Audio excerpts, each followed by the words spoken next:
Hello everyone. Good morning, good afternoon, good evening. Welcome to Educare 247. Thank you so much for joining me today. In the previous video, we talked about the new format of PMP exam, which is applicable since 2nd January 2021. Our topic for today's discussion is how to prepare for PMP exam with new format. I thought of making this video as many PMP aspirants seeks guidance on preparation strategy and they approach me to provide guidance in this regard. I tried my best to cover all aspects of PMP exam in this video. By the way, you may also connect with me on LinkedIn and Telegram for free quizzes and explanation. The links are given in the description box. So what are the different aspects for PMP exam preparation and what we will cover in today's session? We will first talk about the new pattern in brief. Then we will talk about how PMBOK 6 will cover the 2021 PMP exam syllabus.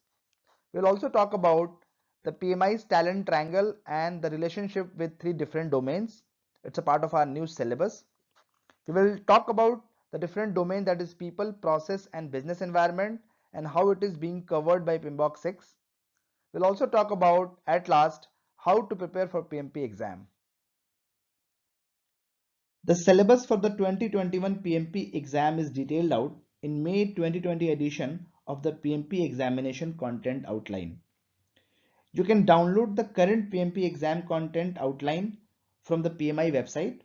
Also, we have provided the link in the description box. As per the new pattern, PMI has come up with three different domains and their respective tasks. The three different domains are, if you see here, the first one is people, second one is process, and the third one is the business environment. And total number of tasks for these three domains are 35. And if you see here, for the people domain, we have 14 tasks, which is 40% of total number of tasks. And if you see the process, which have 17 tasks and which have around 49%. And if you see the business environment, we have only 4 tasks. And the questions that will be asked out of these domains is 42%, 50% and 8% respectively. Now we will talk about how someone can take help from PMBOK 6 guide to pass their PMP exam. The new PMP exam is not a test of your knowledge of the PMBOK 6 guide. Indeed, PMBOK guide is one of the 10 references the PMI offers candidates, and it is just one. However, the CAPM exam is the test of your knowledge of the PMBOK 6 guide. If you remember, PMBOK 6 edition was based on 5 processes, that is initiating, planning, executing, monitoring and control, and closing, and 10 knowledge area, which is integration management, cost management, schedule management, and so on. PMBOK 7 will be based on the principles. So we can make our safest assumption, and those are, before PMBOK 7 arrives, which is due in the first quarter of this year or maybe April, content for the 2021 PMP exam will come from the 6th edition of PMBOK guide. And after PMBOK 7 arrives, we still need PMBOK 6 content for the foreseeable future, but we'll probably also need to be familiar with PMBOK 7 content as well. Now let's talk about how the three different important domains of the new PMP exam syllabus is aligned with the PMI talent triangle. So if you see, I have done the proper color coding. The process domain is aligned with the technical project management dimension of talent triangle. If you see the people, it's completely aligned with the leadership dimension of the talent triangle. And the last one, the business environment, which is aligned with the strategic and business management. So what is this talent triangle? PMI project manager competency development framework, basically the skills needed by project managers through this use of the PMI talent triangle. The first one is the technical project management, and which is aligned with the process domain. So the knowledge, skills and behaviors related to a specific domain of a project management, And there are numerous project management skills which should carried by the project managers, such as how to plan cost, how to estimate cost, how you'll get the required resource for the for project, how you can do the scheduling, how you can manage the risk, how you can respond, how you can plan for the risk response. So these are the different technical aspects of a project management for a project. If I talk about the leadership, basically the leadership skills involve the ability to guide, motivate, and direct a team. These skills may include demonstrating essential capabilities such as negotiation, communication, problem solving, and interpersonal skills. And that is aligned with the people domain of this new syllabus, right? Now, if we talk about the strategic and business management skills, basically strategic and business management skills involve the ability to see the high level of overview of the organization and effectively negotiate and implement the decisions and actions that support strategic alignment and innovation, right? So at a minimum, the project manager should be knowledgeable enough to explain others the few aspects of the organization, such as strategy, mission, goals and objectives, product and services, different technologies and operations, and what are the competition for the organization.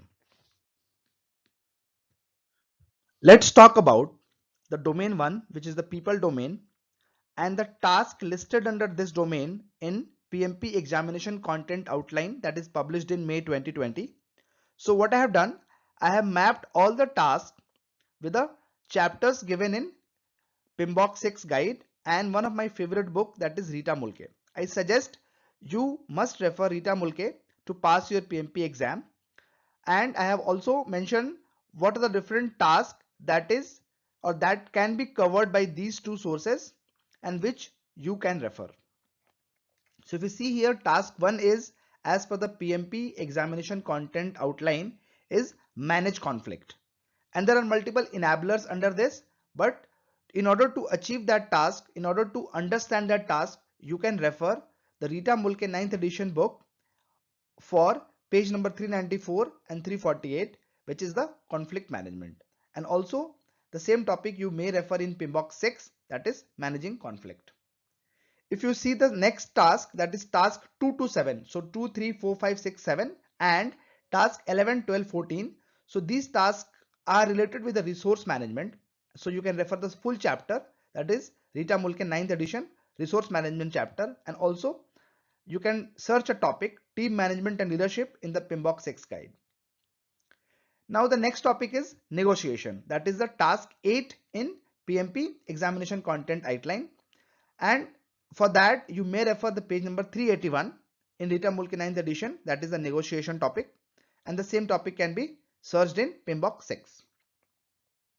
If you see the task 9, 10 and 13, you may refer page 578 to 585, and that is the stakeholder management chapter. So in PMBOK 6, you can also refer the stakeholder engagement topic for these three tasks. So there are different tasks listed under the people group, that is the manage conflict, lead a team, support team performance, empower team member and stakeholders, build a team. For different tasks I have mapped with a correct chapter and with the correct topic. As we have talked about the people domain in the previous slide, now let's talk about the domain 2, that is the process domain. So I have again done the mapping. If you see here in the PMP examination content outline, which is published in May 2020, the process domain task I have listed in one column, and I have done the correct mapping with PMBOK 6 guide and with the Rita Mulke 9th edition book. So the first task of this particular domain is execute project to deliver business value. And if you see, I have done the mapping. If you refer PMBOK 6, you can refer chapter 1 and 2 to accomplish this task, or you can refer Rita chapter 2 and 3 for task 1. For task 2 in PMP examination content outline in that is published in May 2020. It's manage communication, and to cover this task you have to refer in PMBOK 6 or in RITA, that is chapter 10.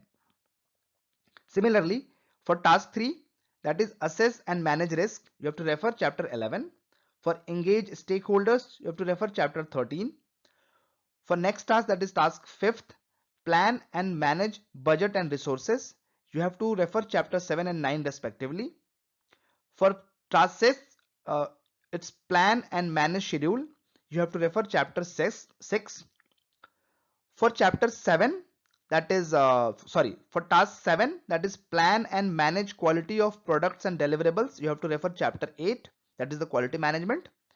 And for next task, that is plan and manage scope, you have to refer chapter 5, right?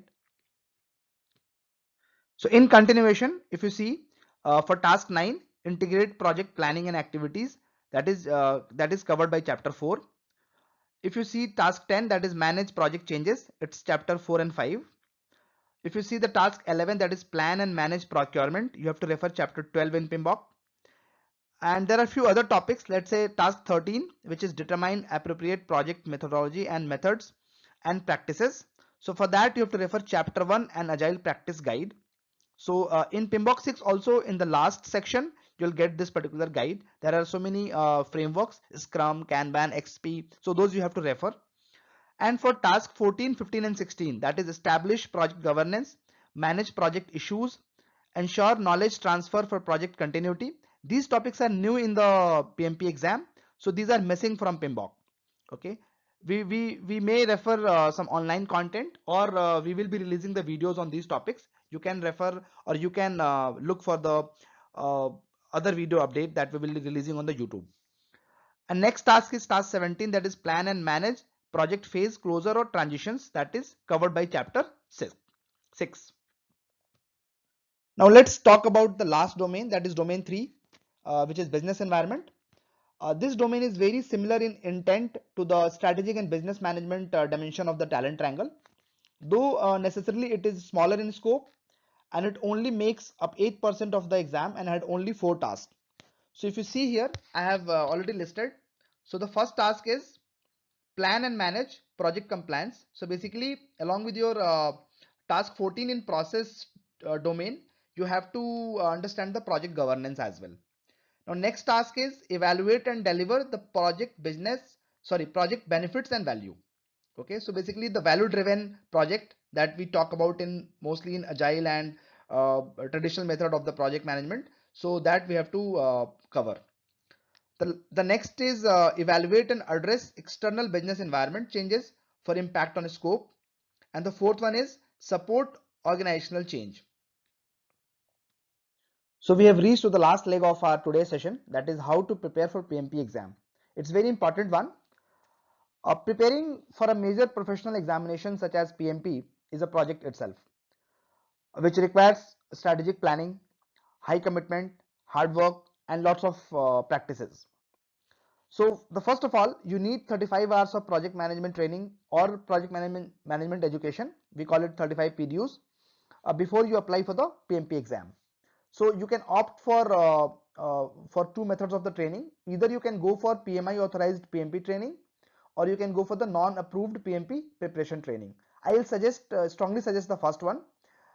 Whoever carrying this badge, which I already mentioned here, if you see the PMP, the Project Management Institute authorized training partner. So whoever is carrying this badge, they are authorized to provide the training. So I strongly suggest you should opt for such kind of training, and you need to complete the 35 PDUs. The next is or you can opt for the non-approved PMP preparation training. Additionally, you have to do self-study. So with the self-study, you have to refer these books and resources I mentioned here. The first one is the PMBOK 6th edition until we get the PMBOK 7. The second one is the Agile Practice Guide, which is also part of PMBOK 6, and there is a separate book as well for this. And the third one is the PMP exam preparation by Rita Mulke. I'll suggest you start with this book. It's a very good book, and there are so many concepts that you have to cover, you have to understand, and then you can refer the PMBOK 6. After that, you can go for the Agile Practice Guide, and you have to go for the various agile methodology, because they have mentioned in the new syllabus the 50% part of 50% questions will come from the agile or hybrid method. And at the last, you have to go for the quizzes and test simulator. So you have to practice a lot for each domain, and for each task you must practice various quizzes. And at the last, you attempt few test simulator, which will give you the practice for setting for exam for 4 hours, because usually you have to sit for 4 hours, and you have to cover almost 180 questions in exam. How Educare 247 can help in passing the PMP exam. First of all, you can note down my email ID and mobile number and reach anytime if you need any assistance. Also, we will be providing you a very high quality MCQs and test simulator as per the new exam format. Keep watching our upcoming videos for further updates. You can also connect with us on LinkedIn and Telegram. Keep learning, and all the very best for your upcoming PMP exam.